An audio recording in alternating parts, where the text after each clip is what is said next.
Hello, everybody. It's Wednesday evening, and it's been a busy day here. I'm leaving tomorrow for 4 days of runaway camping, so I spent the day cooking and packing the truck and trying to figure out a way to take my kayak, and obviously the new kayak, if you've been following me on Facebook, the little kayak is kind of a bust. It just is so unstable. And the big kayak, I think I can take it in the bed of the truck, but when I do that, then I have to leave the tonneau cover open. And this particular trip is going to be a rainy trip, so I don't want to leave the tonneau cover open. So I'll plan on renting a kayak when I get down there. Okay, we're going to do a wine tasting tonight. This is a virtual wine tasting in the sense that Cindy Bartolo, which by the way Cindy is on, also I see Kelly is on. Cindy had mentioned us trying a Menage Trois Silk, which is a soft red blend. It's easy to find. It's very inexpensive. It sells for around $10, I believe. So the way I plan on doing this is I'll do the wine tasting, and at each step that I do the wine tasting, I'll describe. I would ask that you folks who are participating in the wine tasting, and I know for sure that Cindy is, but if you would make your post on the page so that everyone can read them who's watching about what you're tasting and smelling and so forth. I keep getting a slow connection. We've got the remnants of Hurricane Beryl, whatever it is. The winds have been gusting here about 20, 25, 30 miles an hour most of the day, so hopefully I'll hold a connection. All right, this is a Menage Trois Silk, and it's a soft red blend. So I did a little bit of reading about it. I've known Menage Trois wines for quite a few years, and as an adult, I, of course, know what Menage a Trois means, and it is, of course, the unorthodox joining of three people for sex, and that's what a Menage a Trois is. Well, I learned something new about that today. No, not about the sex part. That I knew.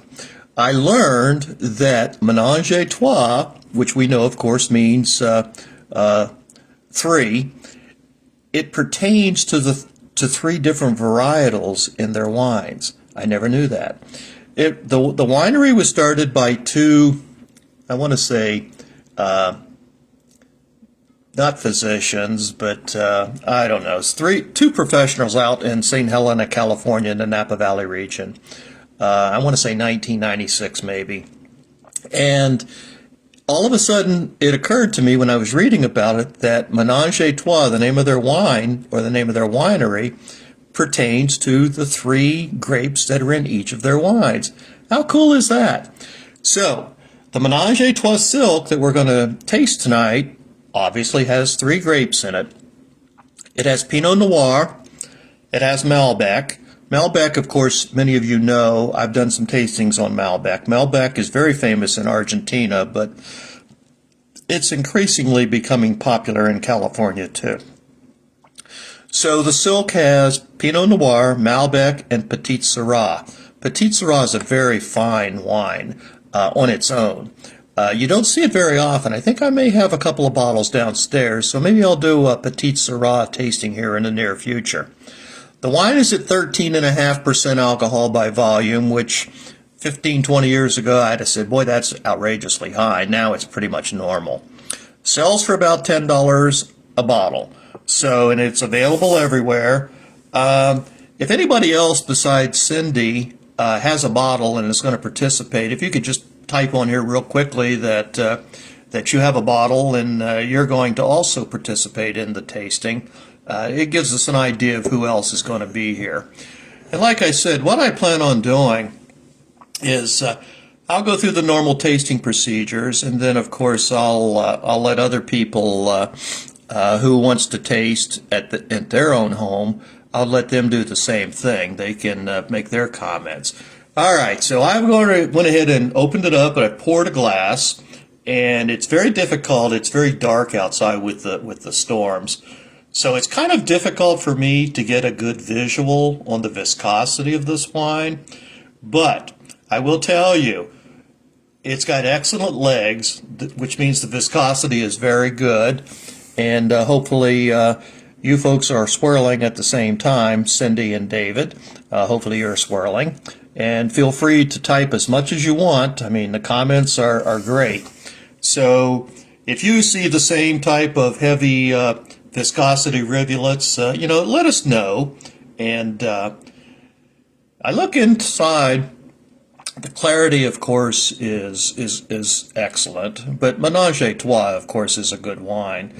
The color is a little lighter than, say, a little lighter than a Merlot, or it's a little lighter than a Cabernet Sauvignon. And obviously the reasons is because it has Pinot Noir and Malbec in it, which are traditionally a little bit lighter color vinified grape when it's vinified into wine. They're generally a little bit lighter in the color. By the way, I read some blogs on this, and I have always thought, and I have not tasted this yet, so this is going to be a little bit of a surprise for me.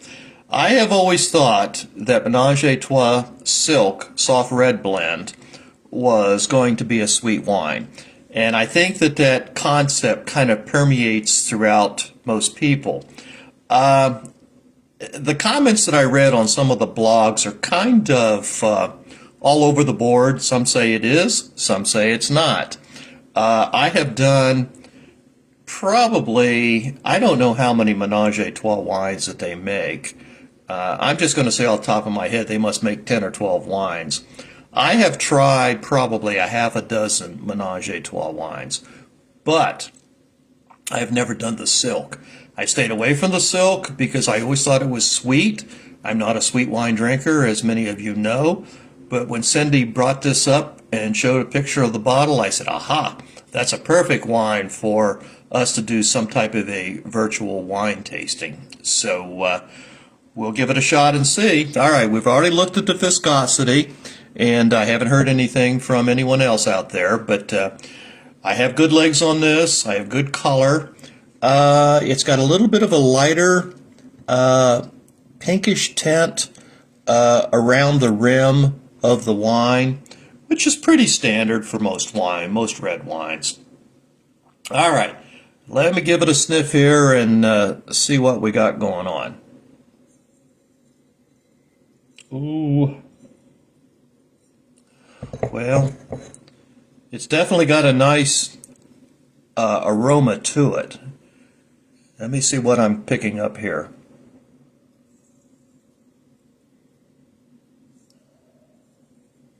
All right, I'm picking up a blackberry or a black raspberry or even maybe a black cherry.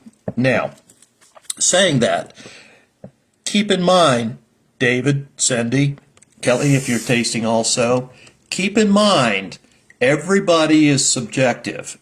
I mean, I could say I'm smelling this, and you're saying, oh no, I'm smelling lemon. Well, I know you're not smelling lemon because it's a red wine, but I'm using that as an example.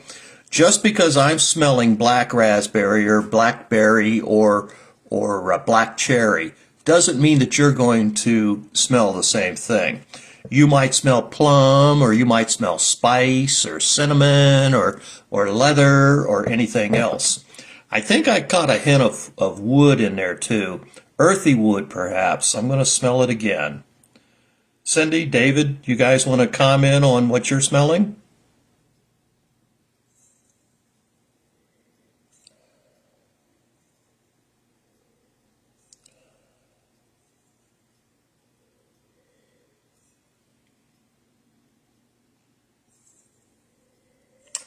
All right, I'm getting the blackberry, the black cherry, but I'm also picking up a hint of wood.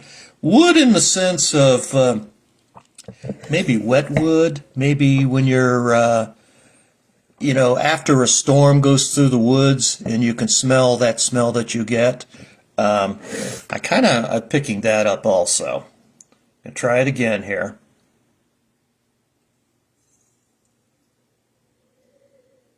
Yeah, definitely the blackberries, the black raspberry, the black cherry, and picking up a hint of wood. And that could be this wine being aged in oak. You know, something just occurred to me. I'm seeing no comments from anybody. I'm wondering if they're typing comments and they're just not showing up on here. That is possible. So we may have to read the comments when we get all done. All right, I'm getting ready to taste this and see what I get on the palate.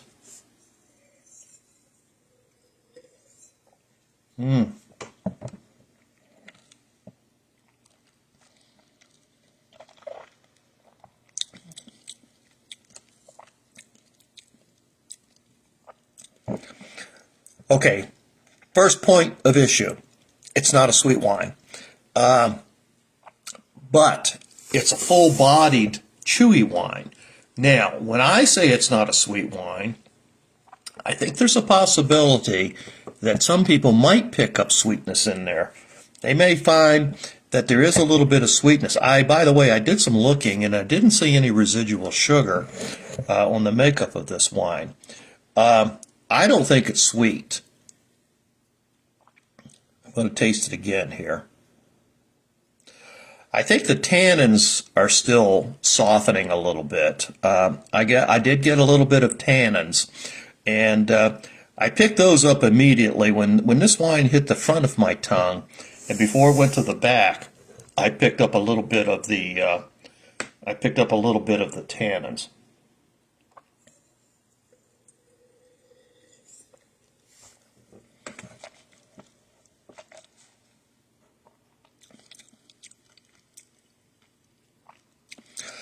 Well, the blackberry, the black cherry, the black raspberry has disappeared on the palate.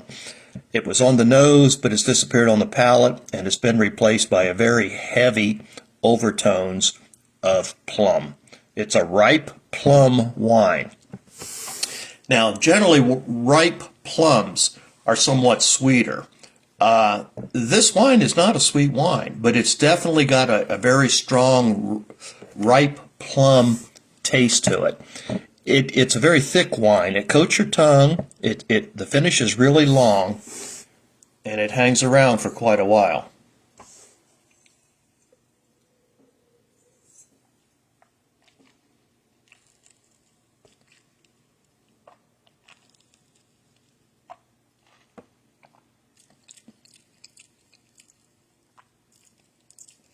I think this wine, I didn't read this, but I think this wine has been aged in oak barrels.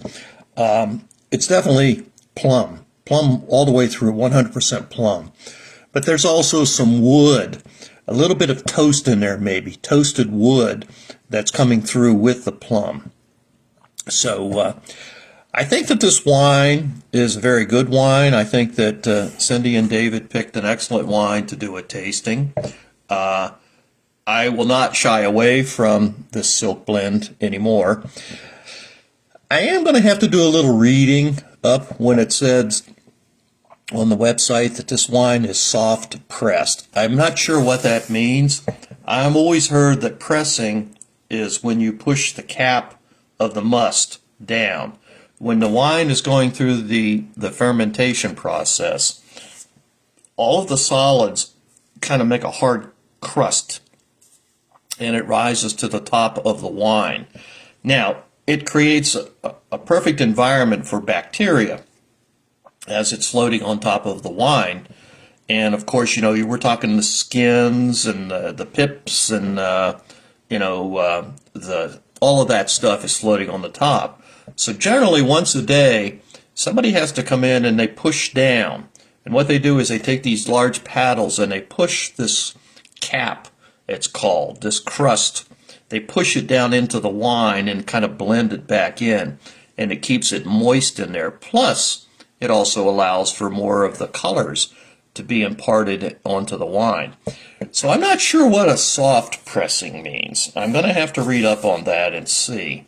Does that mean that they do it less? Does it mean that they just barely push it down and don't really mix it into the wine very well? I don't really know. Okay, well listen, what will this pair with? You know, this to me is a cheese wine. I think that this wine would go really good with some cheddar cheese and some club crackers. A nice sharp cheddar cut into pieces with some club crackers. It would go very well. Meats, I would say, this will hold up to a beef stew. This will hold up to a meatloaf. This will hold up. I would not put this up against any meats that have a lot of spices in them, like barbecue sauces or anything like that. I think that the barbecue sauces and spiciness would overwhelm this wine and kind of destroy the flavors that you're getting from this wine. But it would do for a steak.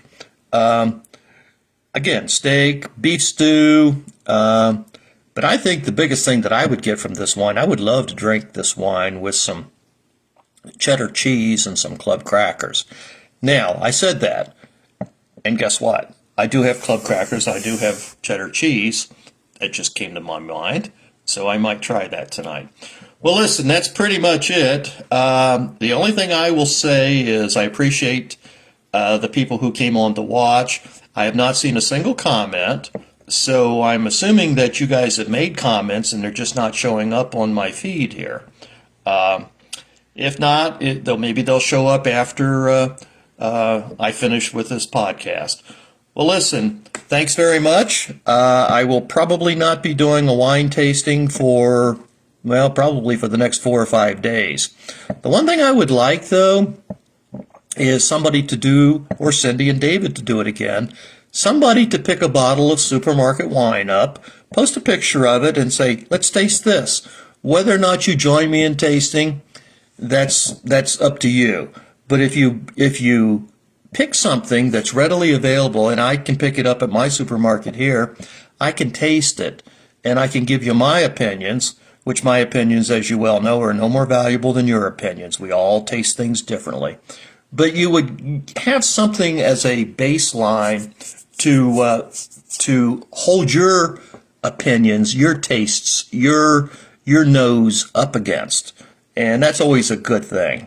And so we'll leave it at that. And again, thank you all very much. And I will be heading out here in the morning, so I probably will not be online anytime for the next 4 or 5 days. I'm expecting a 100% chance of rain on Friday.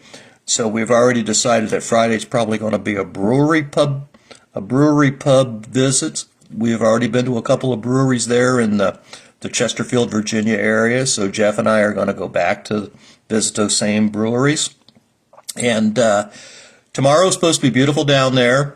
And Friday's going to be horrendously rainy. Saturday's about 35-40% chance of rain.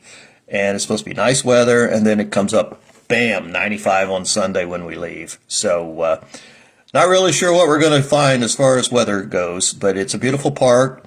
Michael Beck, who used to be the admin for Runaway Campers World, is setting this up. This is the second year in a row that he set this up at Pocahontas State Park, about 20 miles southwest of Richmond, in a place called Chesterfield, Virginia. It's a beautiful Virginia State Park.